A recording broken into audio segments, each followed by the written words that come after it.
On livre les caisses de bouteilles pleines et on récupère les caisses de bouteilles vides.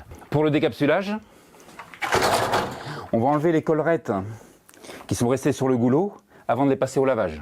Les étiquettes sont en colle lavable, on va pouvoir les passer dans une solution de soude avec la machine suivante. Donc ce sont des bouteilles qui sont standardisées, qui nous facilitent la gestion logistique du stockage, du tri. Donc ici c'est une laveuse qui va engranger les bouteilles par rang de 6.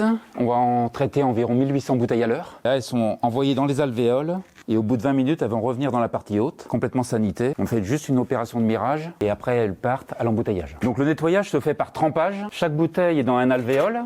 Et ici, ça baigne dans une solution sodée à 80 degrés. Dans la partie arrière, on a des brosses. Chaque bouteille va être brossée 2 fois. L'intérêt, c'est de nettoyer chimiquement et mécaniquement par l'effet des brossages.